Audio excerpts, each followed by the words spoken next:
Tomorrow in a New Jersey courtroom, a Jewish counseling center will defend its right to help clients with unwanted same-sex attraction. The Southern Poverty Law Center is representing the plaintiffs, four gay men who say the center violated state consumer fraud law by tricking them into believing counselors could relieve them of their unwanted feelings. Joining us now with more is Maggie Gallagher, the chairman of the Freedom of Conscience Defense Fund, which represents the center known as Jews Offering Alternatives for Healing, or JONAH. Maggie, thanks for joining us today. Thank you so much for having me on. Tell us a little more about this case and the counseling center. What kind of services does it provide to those who are working through unwanted same-sex attraction? Well, listen, this is, in my view, the trial of the century, because fundamentally, what's happening is Southern Poverty Law Center, which has a formerly proud history of fighting racist hate groups, is now turning its $340 million war chest, trying to litigate out of existence anyone who counsels people with same-sex attraction to live according to biblical, or in this case, Torah values, as the Jewish organization does.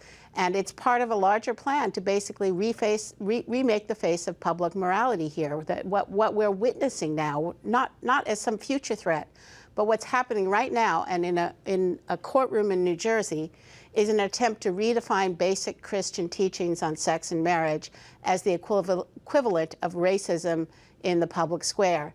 And I really urge you, this is the case nobody has heard about because the Southern Poverty Law Center doesn't want anyone to hear about it till they find out if they win. And I really urge you guys to go to consciencedefense.org, sign up for updates, because that's the only way to keep up with the trial. And do this because it's right and important, but also I think we're going to win, and it's going to be fun to beat the Southern Poverty Law Center through the heroism of Chuck Lamondre, who's just this incredible lawyer, the hero of the Mount Soledad cross case in San Diego, who took on this case when no one else would.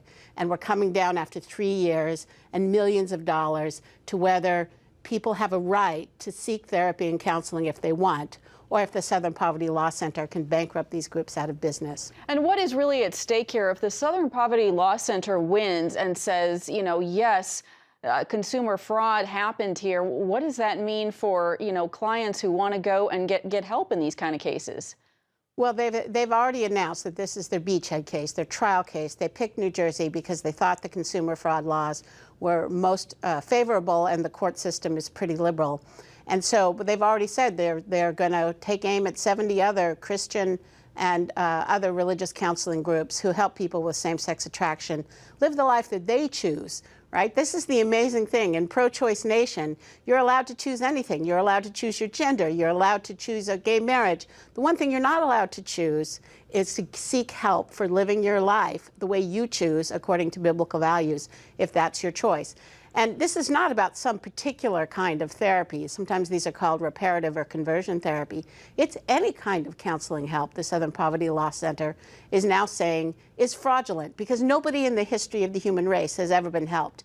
And that's just not true. There's at least a half a dozen clients who are going to testify with compelling stories of how much the counseling they received through organizations like JONAH helped them. And some of them are living chaste lives as Christians or as Jews, and some of them are living married lives.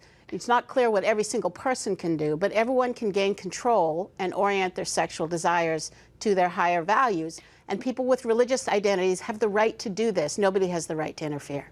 Maggie, I'm wondering if you have the support of any professional counseling associations in this case. I would think that they would not want the government banning certain kinds of therapy just because they are not always effective. Well, you would think so, but it looks, then this is a clear case of politicians stepping in to what should be the case of either religious professionals or medical professionals. This case has ended up because the judge has ruled that you cannot argue whether or not medical therapy can help same-sex attractions. He's just taken that off the table, and some testimonies from some fabulous and well-respected figures. So it now comes down to the question of whether, if you're a religious moral counselor, can you try to help people live according to their religious values? Or is sexual desire so strong that there's absolutely nothing you can do except give into it? And I understand that for a lot of people, it's going to be a no-brainer. They don't think there's anything wrong with gay sex and gay relationships. That's fine if that's your point of view, not fine with me, but you're entitled to live as you choose. But now we're stepping in and saying it can't be right, that we're not going to allow people to choose their religious identity over their sexual identity. And I hope that even those people who are not with me opposing gay marriage, who think there's nothing wrong with homosexuality, would see there is something wrong with stepping in and shutting down people's right to seek help. And I'm going to trust that 12 members of the jury in New Jersey are going to do justice in this case and deliver a great victory. So sign up, stay tuned, conscience-defense.org. Yeah, I'm baffled that there aren't professional counseling associations stepping up, because I know that they have in other states where there's been debate over should we ban this kind of therapy, and I would think therapists would say, hey, we just don't want the government involved. But let me ask you, there's also talk about the federal government coming in and, banning so-called conversion therapy. If that happened, would that render this case moot, or what's the interplay there? Well, right now that would take a Republican Congress passing a bill to interfere with private and personal choice in these matters.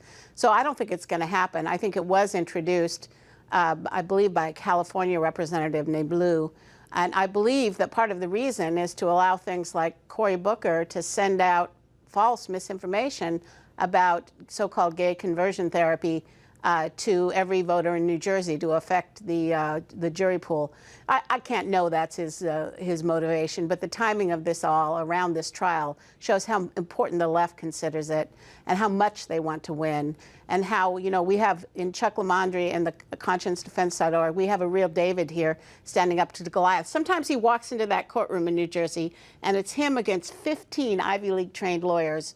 Not only the 7 at the Southern Poverty Law Center, but an additional 7 or 8 that are volunteering their time pro bono from top New York law firms.